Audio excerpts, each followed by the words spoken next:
Who the hell can wait till morning? Talk now at latenightsportsradio.com.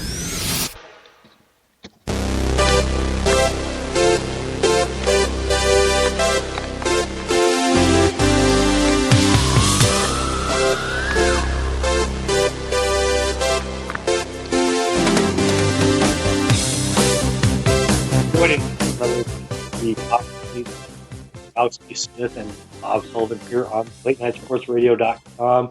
If you'd like to call in, ask for any gambling or betting advice, the call number is 585-633-7487.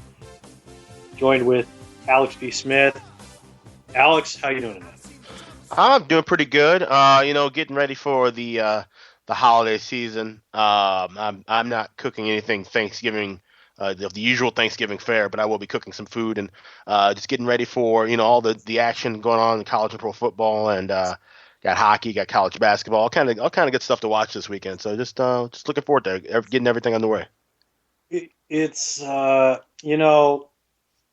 I was in going to high school, we went to high school, but yeah. But with the 2-week break for Christmas.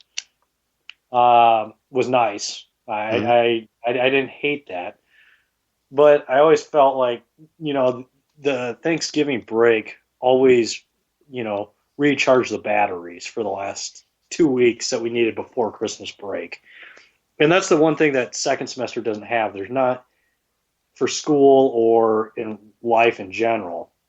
We don't there's no Thanksgiving break in the spring that can recharge the batteries. I mean, college, high school, they get the spring break, but there's not really a Thanksgiving break where you can kind of recharge the batteries to get into Christmas time. Yeah, no, that's true when you think about it. I guess, well, for me in high school, this was a busy time for me because I was, most people who know me, I was on the other side of the counter, so to speak, in high school. So I was taking a lot of bets from classmates over the phone and whatnot. During my days in high school. So this was kind of a busier time than usual. But yes, I get what you're saying overall.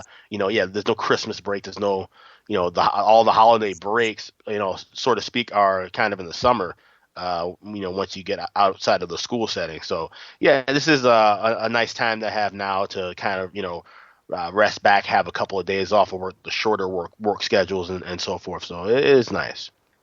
Well, and for the most part, everybody pretty much celebrates Thanksgiving, whether it's getting together with family or however it may be. You celebrate Thanksgiving in one way or another.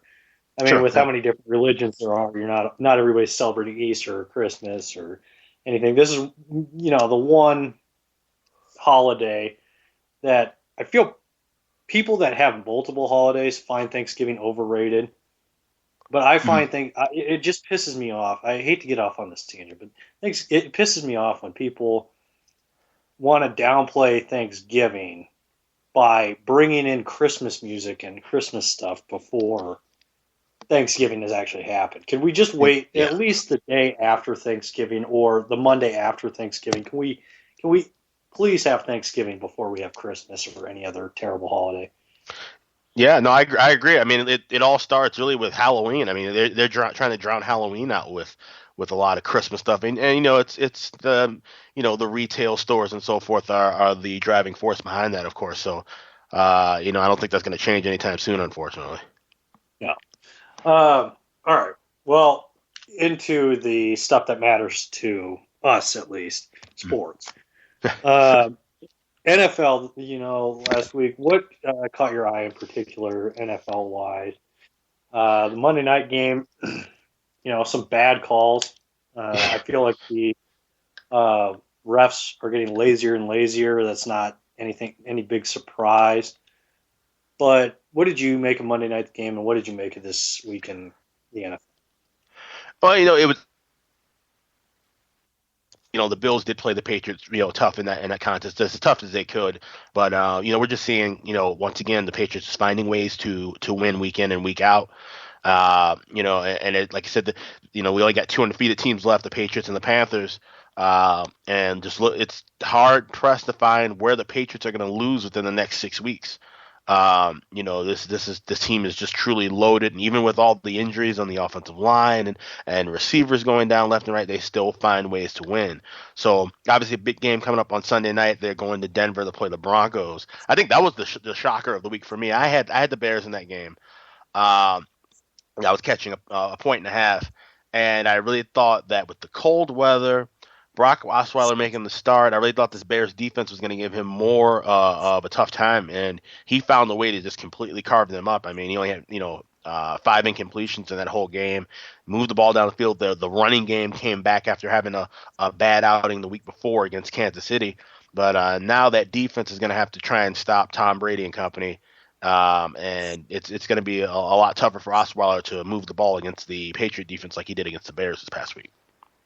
Do you think that the Broncos are in a better spot with Brock Osweiler? Obviously not going to be a Peyton Manning in his career, but right now he is the better option. Do you feel like the Broncos, at least until Peyton Manning gets 100%, are in better shape right now with Brock Osweiler for the next 2, 3, 4 weeks just to bridge that gap, and maybe Peyton Manning gets 100% healthy and can make a little bit of a playoff run if possible, or do you think they're kind of doom and gloom?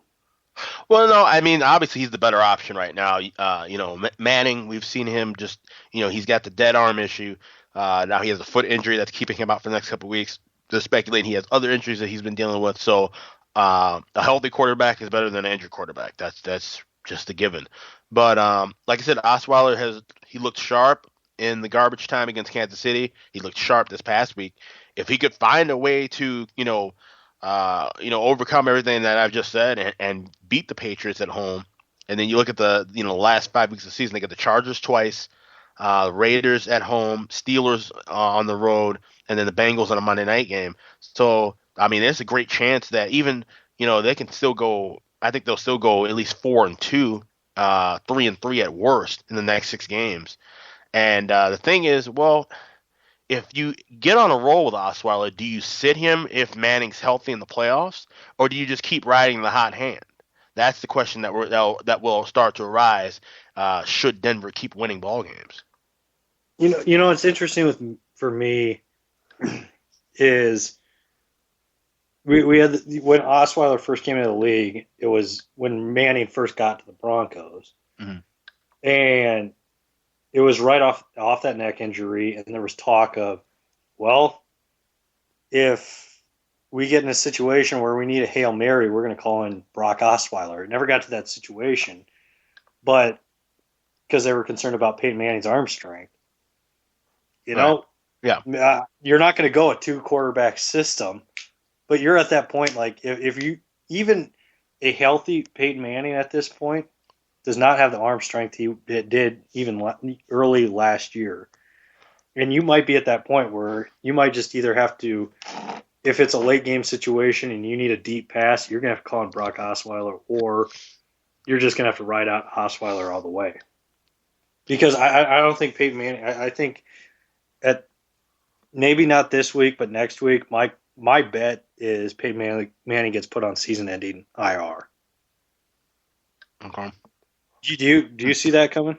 I don't think they'll do that. I think they're gonna, because it obviously does give teams, I don't see that happening because teams will still have to try and game plan for him later in the year. Should he be healthy, recovered from the foot injury, and if we see some clips of him throwing the ball in practice, it'll keep teams on their toes a little bit, but. If I were, Kubiak and that staff, I would try and use him as a decoy, basically in that situation, but still ride Osweiler. Maybe even throw in some packages where you sub Manning in, let's say in goal line situations, to just keep teams on their toes. If anything, I think that would be more of a better use for Manning rather than just like I said, trying to have him come back into the game and then pulling him out if you need the stronger arm, or just completely putting him on IR altogether. I would love to see, it always happens in college. Well, it hasn't happened in a couple of years, but like when Tennessee had Eric Ainge as their quarterback, and I can't Mhm. remember. They had that other quarterback that wound up transferring to Ole Miss. Can't remember what his name was, but they like all these teams trying a two quarterback system. I'd love to see it in the NFL where it Yeah. actually worked. And I mean, it doesn't even work in college. Right. I mean, the last time you can really think of the time it worked was with Nebraska, with Brooke Behringer and Tommy Frazier, and that was in a championship game against Miami. I can't really think of another situation where it really worked out 100%, but I'd love to see it in the NFL. Um, in Also in the NFL, uh, you jumping off any bandwagons this week with any losses? It's really tough because this is a team that I talked about since the beginning of the summer, but the last 3 weeks for the Atlanta Falcons have just been pretty abysmal. And now that they're falling 6-4, this Panther team yet to lose the game still. It's going to be tough for the Falcons to try and make a surge forward and try and sneak in. They have to sneak in now as a wild card team, and I can't imagine they're going to win the division here. They got a tough game this week against the Vikings, and then they have 3 straight road contests at Tampa Bay, at Carolina, and then at Jacksonville. So could they win 2 out of 3 of those? Sure, they could even sweep all 3, but that's a really tough stretch. And then you look at them; they ended up ending the season at home against the Panthers once again, and then against their deep rival in the Saints. So it's a really tough stretch for them right now. And they lost 3 games that they should have easily won. If you look at all 4 of their losses, all games they should have won. And the irony is that 2 of their 6 losses, or 2 of their 6 wins rather, are games they should have lost. So we're seeing them kind of come back to earth. But I just don't see where they're going to be able to make a run and be at the top of that division in the South now. Well, with the it's funny you brought up the Tampa Bay Buccaneers, and I don't remember if I said it on this show or another show, and I hate to get a little graphic with my conversation here, but everybody was talking about, I know Marcus Mariota's been a little banged up, but everybody after that first game between him and Jameis Winston, when everybody's like, obviously the Buccaneers should have taken Mariota, Winston started to look pretty good. Yeah. I've always been a buyer into Jameis Winston. I always will be. He's starting to look pretty good. I'm more inclined to start. It's kind of like with the Buccaneers. They're kind of like a team that has a 40-man roster in baseball that starts winning games down the stretch against playoff teams because they have all these kind of young guys. Even like a Doug Martin in problems. I see the Buccaneers causing problems for some playoff teams down the stretch. Sure, absolutely. They're a team they'll play loose the rest of the way. They've got nothing to lose. Like you said, they're a young bunch of guys, and they are getting hotter and hotter talent wise as the season goes on. And like I said, you mentioned the teams they played at the Colts this week, which would be just a nice road win for them. And then they've got the Falcons, the Rams, the Bears, and then the Panthers at the end of the year. So 4 teams that are still trying to kind of fight. And even the Saints are still, technically in that mix of teams who could try and make a run in the postseason. So, they're definitely a dangerous team. They're a live team. And if you're getting the right amount of points with this ball club right now, definitely a team that you might want to look at playing against the spread with. College football wise, what have you made so far of this week in football, the college football playoff rankings? What have you made so far? Well, I agree with where the rankings are slightly. I understand why Oklahoma moved up into the top 4 and why Notre Dame moved out. It's basically setting up, Notre Dame because this is their playoff game de facto to get into the playoff. If they win this game here, they have to be 3rd or 4th, and maybe even 2nd, depending on if there are any losses within the top 4 that vault them back in. And then you look at the Ohio State loss now gets Michigan State back into play. and you've got Michigan State playing Penn State this week, Iowa playing Nebraska. Both those teams win, they'll be playing each other next week in the Big Ten title game. So it's going to be really tough for Notre Dame to try and make any kind of jump. If they lose this game, they're pretty much out of it. And what is interesting though, and the first thing I said when I looked at the top 6 was, what if all these teams lose this week? Yeah, it's a strong possibility. Clemson. Look at North Carolina's a pretty good team. Clemson could lose to them in the ACC championship. They could lose to South Carolina as well. Right. You look at Alabama. They have a tough game against Florida, probably a tough game against Auburn. Oklahoma has Oklahoma State. Iowa has Nebraska and or Michigan State, or Ohio State. Ohio State could still sneak up and get into this. Notre Dame could still sneak up. Baylor could still sneak up. Stanford really could still sneak up. Yeah. It's going to be tougher for Stanford than any of the other clubs you mentioned. But the team that like you mentioned earlier that I think has a real good shot is North Carolina.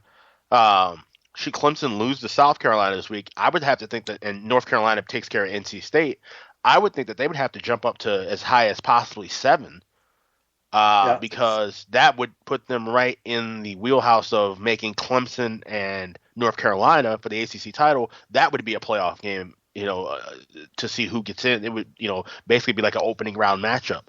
So, both those teams being 11-1.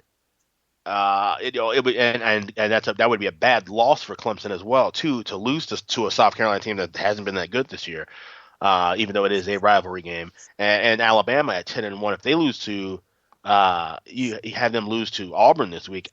I think 2 losses gets you, knocks you out of this thing. In my opinion, I would have Alabama on the out, and I get, yes, they are playing very well, but you look at, their loss to Ole Miss, which has now lost 3 games. Ole Miss is way out of it. And you look at Ole Miss, they lost to Memphis. Memphis lost to Navy. So if Navy runs the table, and here's the thing, Navy plays Houston this weekend. They win this game, they'll play in the AAC has a championship game this year, which I'm guessing they would face off. I'm not clear who they would face off, and there's a couple of games this week that they would set up for that battle. But then after that, you have the Army game on December 12th. Obviously, the rankings will be done by then, but they have a chance to slip in there. Do the rank, if, say, Navy's in the top 6, do they wait a week? Like, say they win the ACC, there's a bunch of losses ahead of them, and they're waiting there at 6, and they have Army. Do they wait a week, or do they just say, screw Navy, let's just leave them out of this? Do you think they do? I think, you kind of have to leave them out of it, just because of how the thing's set up. And Army win, obviously it's an extra win, but it's not going to make as much of a difference as if it were flip-flopped and they played Army on the 5th and the AAC title game on the 12th. You know what I mean? It doesn't make too much of an impact in that spot. So I think it's just a bad spot for Navy. If they win this week and win the AAC title, they will be certainly guaranteed a New Year's Day bowl game, which would be a really big deal. They haven't played a New Year's Day bowl game since the 40s and 50s, basically. So that would be a big thing for them. But yeah, I think they would unfortunately still be on the outside looking in as far as the playoff spot. And it's unfortunate. Like I said, you can't drop the Army-Navy game, obviously. But now that Navy's in a conference, do you think Army at some point will have to be, almost be forced to join that conference so that game means something? So if one of those two teams are ever in the spot, it counts, I think they have to. Well, wasn't it there one point where Army and Navy were in Conference USA or something, or one or the other was? Yep, way back in the Army was in Conference USA a long time ago. Well, just put them in there. I mean, it bugs the crap out of me that they're even Notre Dame. Okay, Notre Dame is basically not, independent anymore. Yeah, they're with what basically an ACC club. Yeah. Yeah, I mean, they play 5 ACC games now. Their games against USC, Stanford, and they played the Big Ten, which is probably smart as far as strength of schedule. But I don't understand with this whole, Army conference. I mean, what's it going to hurt you? I mean, it's like the Ivy League in football, where the Ivy League play, they just have they do tradition, and hey, we're not gonna play in a BC, we're not gonna compete in the FBS or FCS tournaments or anything like that. We're just gonna have our conference championship, and that's it. Which that's fine because they're pretty smart, but as far as Army goes, might as well make it matter. And get into a conference. Because how cool would it be? It's never going to happen. But if there was an Army-Navy game that was to decide the American Athletic Conference Eastern Championship or something like Exactly. that. Yeah, exactly. And that's the thing. You never know. I mean, our Army has been on the decline as a program for a very long time now. But Navy has had some tremendous seasons kind of go by the wayside because they weren't in the conference. So now they joined the AAC to vault themselves into an outside shot where they are right now. But like you said, you have a game late in the year that technically, for all intents and purposes, doesn't matter to the committee. And it's gotten to a point now where you're going to have to get rid of the independents. If you're trying to play in this college football playoff, whether it stays at 4 or expands to 8, you can make a case for all 3 independent teams to join conferences. Notre Dame just needs to just go on into the ACC. BYU head over to the Big 12, along with whatever other team gets added into that so they can have a championship game. And then you have Army go to the AAC. That would be the natural fit for that program. And I would guess either Boise State. I've made the case for Northern Illinois jumping out of the MAC and going to the Big 12.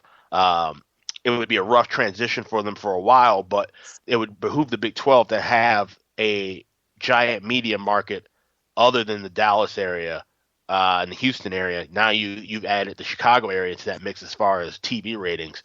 So I think that would be a tremendous fit.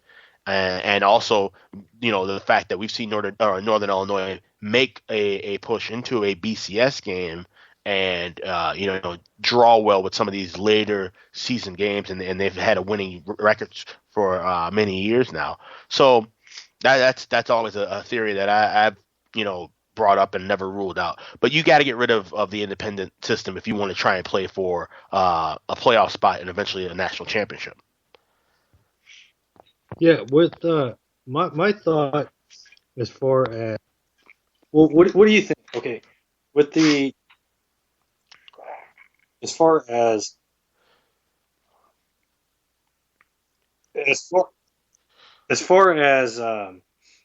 you look at like the Big Ten, all these big conferences, all these conference championships matter. But you look at like the MAC, the Mountain West, the AAC, none of these conference championships matter. You think if they go to a 16 team playoff, try to make either separate Division I into 3 separate divisions so that Houston's season matters, or versus just winning a conference championship where you actually have a shot. Like you look at Valparaiso or Winthrop or whoever in the NCAA tournament, they make a run to the Sweet 16 or even the second round. At least they had a shot to play for a national championship. Right. Houston, none of these other teams matter if you're not in the Big Ten, SEC. I mean, you look at all these conferences, nothing matters other than winning your not every team has a shot to win a championship. And at least you have that shot in baseball, basketball, whether you say your team has the resources necessary or not. By winning your conference championship, you at least get a seat at the table. Does it, looking at Northern Illinois, they don't have a seat at the table. I mean, you think they should separate it into, 3 divisions in college football, or just make it, every conference champion gets into an 8 or 16 team playoff and then play it out from there. I really. Well, no, I agree with you 100%. The only time a non-Power 5 school has a shot is if they go into their conference title game undefeated. We've seen that happen a couple of times, and even then, they find some way to kind of get shafted out of the conversation. So I think if you expand it to at least 8 teams, and you guarantee that at least one non-Power 5 school. But even then, if it's just one, I mean, include what do you have? The Sun Belt, the Mountain West, the AAC, and Conference USA, and the Conference MAC. USA. So there's 5. So make it 16, and then have those conference champions, all the conference champions plus. So that's 10 conferences, I think, if my math is correct, and then 6 at-large teams. I don't think you can really argue if you're outside that top 16. It's going to be a bitch to have, I don't know, Arkansas State in your playoff system, but right. At least that's fair. I mean, that's somewhat fair to have those, It's not fair to have these teams play these, Arkansas State go play Florida State to just get crushed, and the rest of their season doesn't matter. You basically have to go undefeated, and even if you go undefeated in a lower conference, you have no shot. I think every conference deserves a seat at the table in a 16-team playoff. It causes a multitude of scenarios when we start talking about that, because here's the thing that we see now with mid-major schools, these non-Power 5 schools with bowl games. You have so many bowl games, and of course that's increased because of the situation we have where these teams don't really have a realistic shot of making a playoff or even a major bowl game. But the schools run into so much of an issue with paying for the team and the band and the fans to go out to, if you have an Arkansas State play in the Boise Bowl, and they have to go out to, play out in Boise against, some Mountain West school or whatever, and none of them are really trying to, a lot of people aren't trying to spend that kind of money to go out there, in the middle of the winter, to, see them get crushed by Boise State, because it's a de facto home game for the Broncos. So you have a lot of schools end up losing money, having to eat up the cost to go to these bowl games.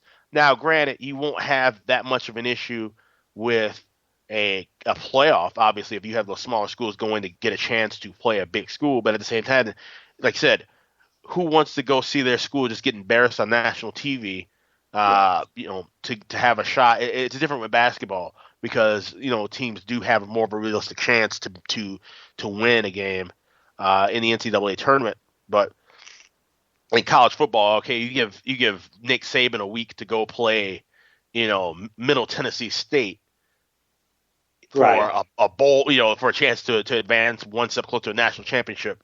You're going to see some very, very ugly football, and you might see some scores that schools wouldn't even want to risk, getting embarrassed by, you end up seeing a team get crushed by 100 points, literally. And the school that just looks bad for the small schools. It looks bad for the bigger schools, because it's just it creates a lot of different things. So I don't agree with giving every conference champion a shot at the title. But I do agree with at least guaranteeing the best of the non-Power 5 schools get a shot within an 18 playoff system. Well, on that morality note that we just we're going to go ahead and take a quick break with On the Box Seats with Alex B. Smith and Bob Sullivan here on LateNightSportsRadio.com. And when we come back, we're going to talk some college football and NFL lines from weeks 13 and 12, respectively.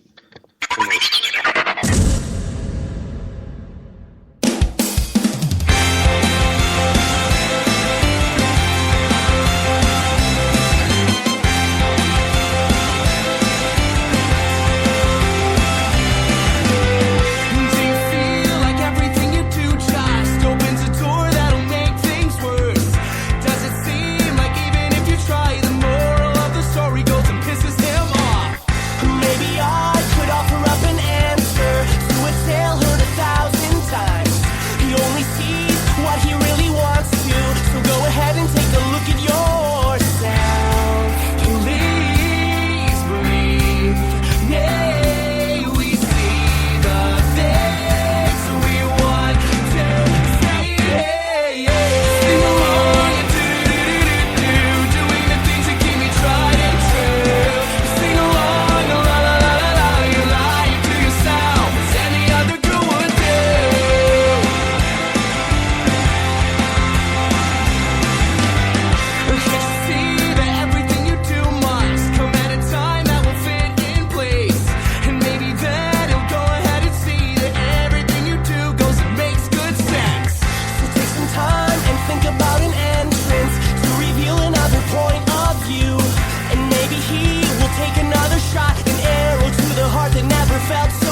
Who the hell can wait till morning? Talk now at latenightsportsradio.com.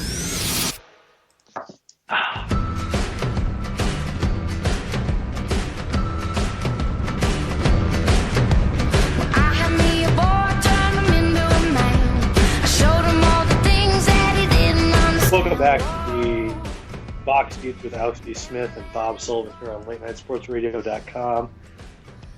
Alex, let's talk some NFL lines this week. A Detroit-Philly pick'em game at Detroit on Thanksgiving. You a little surprised by this, or what was your take on this? No, I'm not really shocked with where this line came out. You look at Detroit annually playing on Thanksgiving. They've only covered 3 of the last 11 games on Thanksgiving.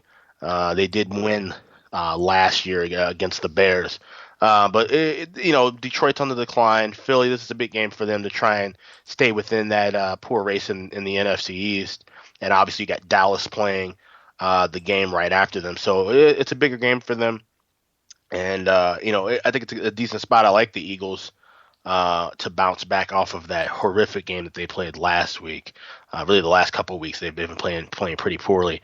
It's always weird to play this game because of the early start. It's 11:30 a.m. and 12 o'clock in the Detroit area.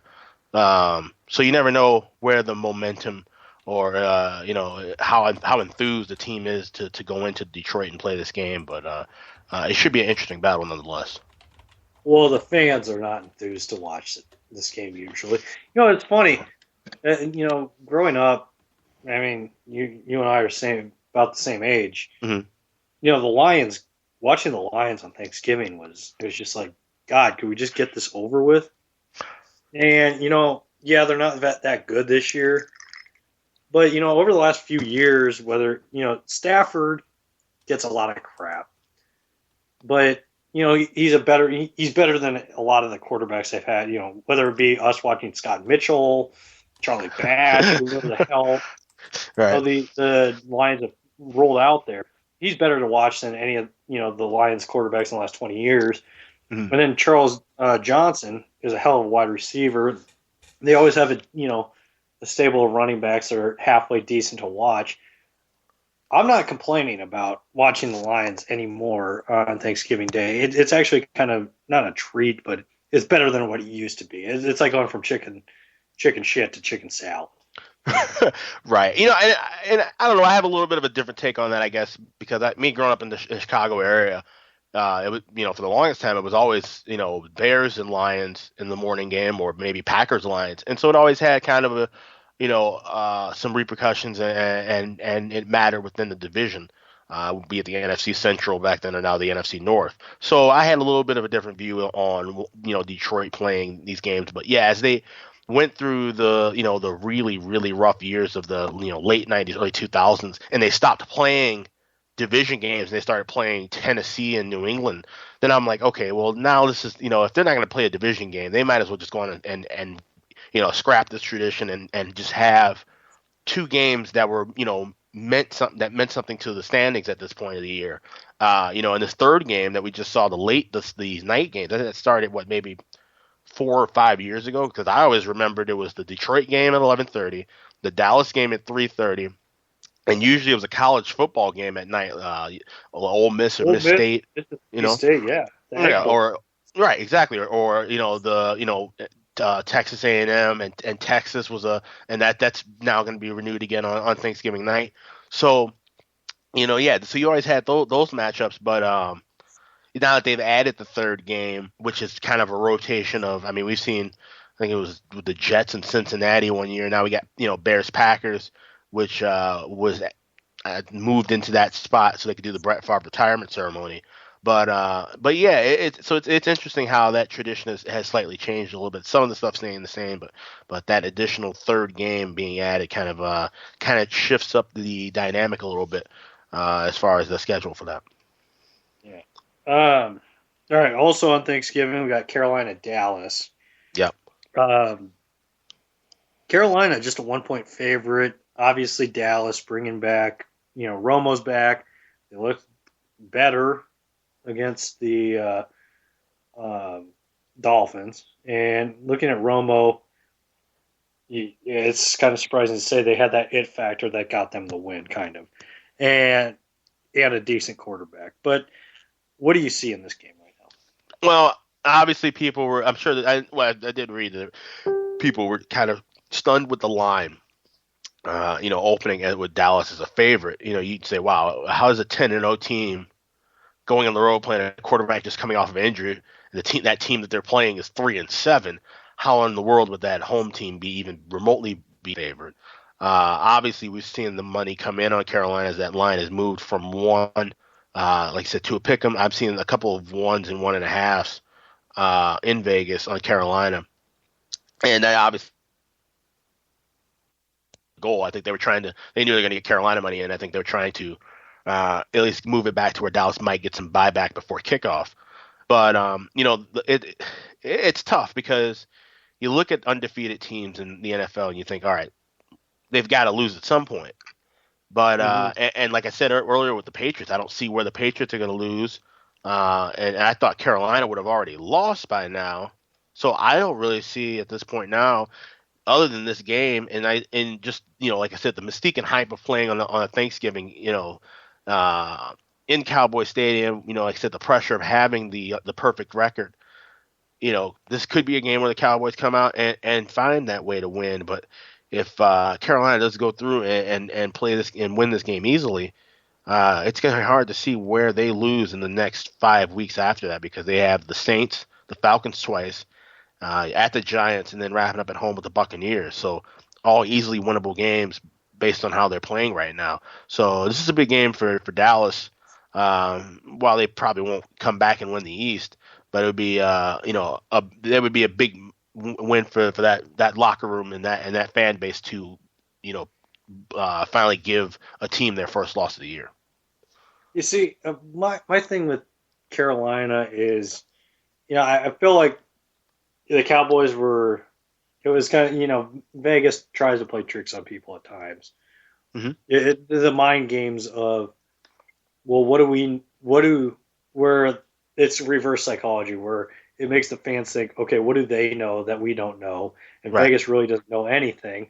They're just trying to play mind games, like when they give good odds for the Cubs to win the World Series. Right. And, there's really no reason for that. It's just to dupe Cubs fans into betting on the Cubs. And Vegas knows they're going to reel in the money. But you look at this line, and I kind of feel that way with the Cowboys in this situation. They were picked to win, and there's a lot of stupid Cowboys fans out there. And beyond stupid is what they are. But they'll be like, oh, well, maybe Vegas knows something we don't. Let's pick the Cowboys. But then you look at, there's also the factor of the Carolina Panthers. Are they, they're a good team. They're a really good team. But are they going to win? They're not going to win any game going away. I mean, like, even look at the Colts game. Like, they should have won that game by 15, 20 points, and they let the Indy get back in the game. If there's a big lead, they'll let the Cowboys get back in the game.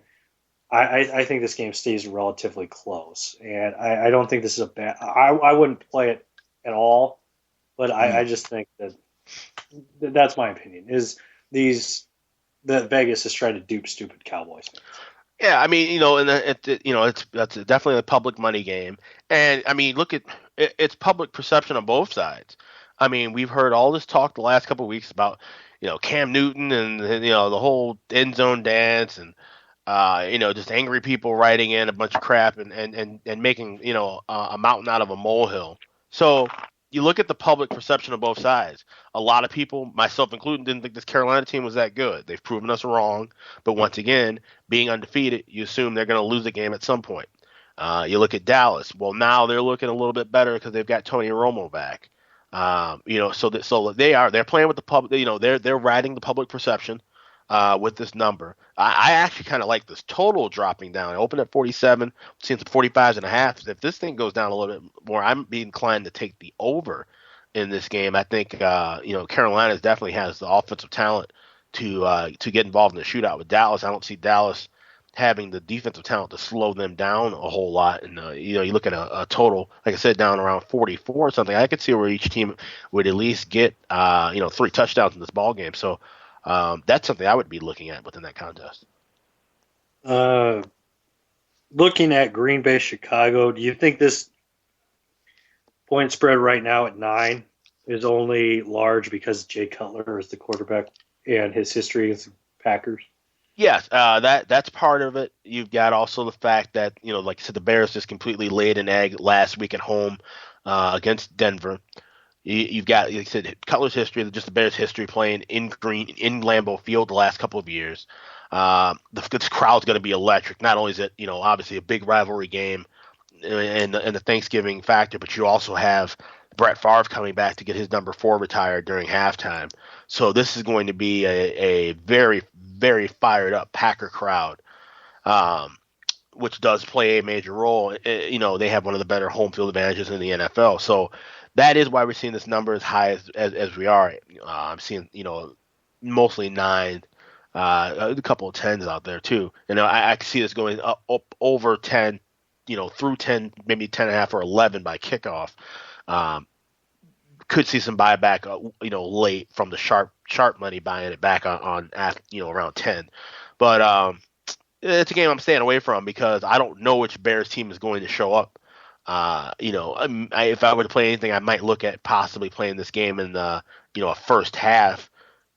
And, should the Bears come out flat in the first half, I'd take the point to land, they're getting 5.5 in the first half. But then if it stays close, look to play Green Bay the other way in the second half, and maybe be able to cash both of those potentially. So I'm passing it for now, but that would be my only option to look at. I would, if your book has that option available to bet Bears first half, Packers second half, get some decent odds for it, go ahead and maybe fire a small play with that. Looking at college football, what caught your eye in particular? I was kind of in some books, 1.5, 2 points in favor of Texas over Texas Tech with a 72 to 74 points total. What caught that kind of caught my eye. I'm probably going to take Texas Tech in that game. I'm probably going to bet Texas Tech in that game to win. Because it might be one of Charlie Strong's last games, and I think Texas is going to kind of roll over. What caught your eye this week in college football? It's interesting. A lot of games, in fact, 2 of the games that I was really looking at heading into this week don't even have lines up for them. That is the battle between Navy and Houston, and the battle on Friday or late Saturday night with UL Monroe traveling out to Hawaii. There's some injury concerns there, so they're waiting until the 12th hour to kind of put those numbers up there. I see one random number. I see Houston is a 1-point favorite out at the win. I don't know if that'll catch on everywhere else. I'm sure that's a circled, low limit line. But there's a couple of games that are off the main radar that I looked at that I've played already. And the line that it did catch me as far as the big game is concerned was the Stanford line, opening 3.5. We're seeing some money come in and trickle in and moving up to 4, hosting Notre Dame. I see where a lot of I can see where a lot of people would think Notre Dame would be a better team right now and be fired up and to win this ball game and take care of business, and get themselves into the playoff. But looking at how they, just narrowly escaped Boston College last week in that neutral site game at Fenway Park, I could see where there'd be some Stanford money coming in. So I think it's going to be a real close battle. I'm not going to play it. But I would lean with Stanford just on the fact of, we could see Notre Dame come out completely flat. Stanford trying to ruin Notre Dame's chances of making it into the playoff. This is a rivalry game after all. So that's a game that really did kind of stick out with me a little bit. BYU, Baylor, or not BYU, TCU, Baylor. No, I can't find a line on this one.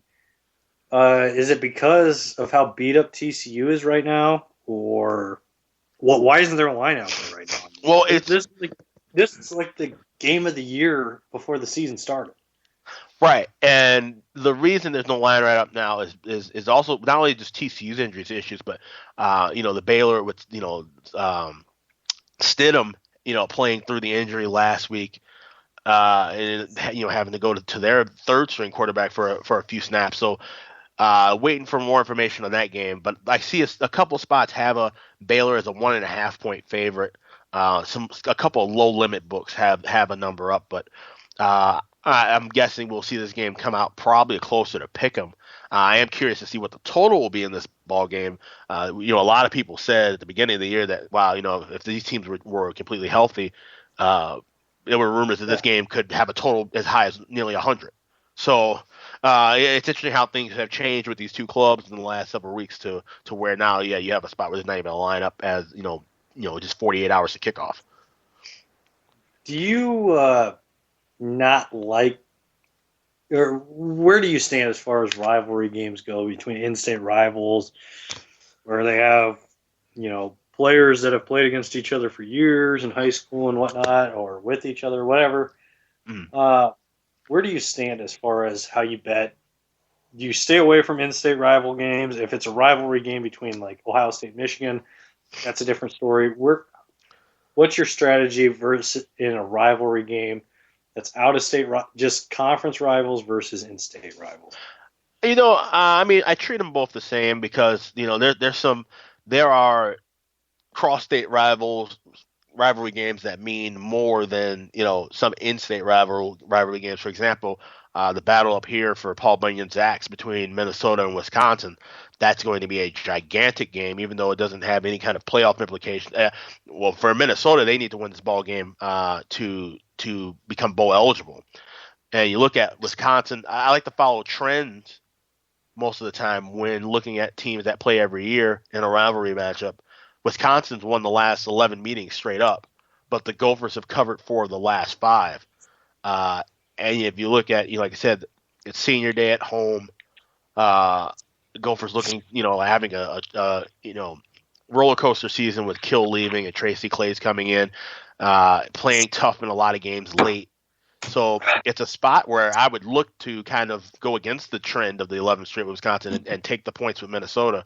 So you have to kind of you still have to do some research with it and not just kind of blindly follow a trend. But I play on trends more with rivalry games than anything else because we can see the consistent factors of certain changes and so forth. There's some things that won't change as much, obviously, when you have two teams play every single season. Do you think it benefits people that have never studied geography, like people in the South, where they don't know that Alabama and Auburn are in the same state? I don't think that's gonna nowadays catch too many people off guard, but no, I mean, and then there's some games that you have to, this week that might not seem like rivalry games that kind of turn into rivalry games. Maryland and Rutgers, a lot of people as a rivalry game, but I mean that was, those are two former, conference opponents back in the days of, you had ACC and Big East. They would play each other more often than not compared to some of the other newer opponents that they have to face within their new conference. So you have some things that, if you have like coaching spot, another Boston College and Syracuse, 2 Big East rivals that are going at it this week. So you have some rivalries that have transferred over, through conferences and so forth, and games that, didn't seem like they were big at one point have become bigger now. So, yeah, like I say, you have to research it just like anything else. Maybe some rivalries have died down over the years that were, of a bigger importance back in the day. But yeah, you just have to kind of do your research on them. Well, and one that might actually boil over. Well, one that needs an upset victory is Iowa-Nebraska. Like, this is a forced rivalry, one that the Big Ten forced on us. I think ideally Nebraska Wisconsin, in my opinion, would be much more fun rivalry at the end of the conference season. But the way I think in win for Nebraska over Iowa. Granted, it pains me to say this, but it'd be like when Colorado beat Nebraska. Colorado, Nebraska, there was a lot of hatred. Absolutely, yeah. And there was substance to it. There's no substance to this rivalry other than, a forced trophy, all this crap. I feel like this rivalry needs this forced rivalry, an upset victory over Iowa to push them out of the college football playoff would be huge for this rivalry. So I love the rivalry weekend, but I think this is what needs to happen is Nebraska needs to beat Iowa, and that would help this rivalry. Absolutely, it would help. It would, yeah. All right. Well, best bets of the weekend. What is your good bet for the weekend? My good bet, I talked about it just briefly. Like I said, Minnesota catching 2.5 points at home against Wisconsin. Gophers need this win to become bowl eligible. Wisconsin just hasn't been doing well against the number lately.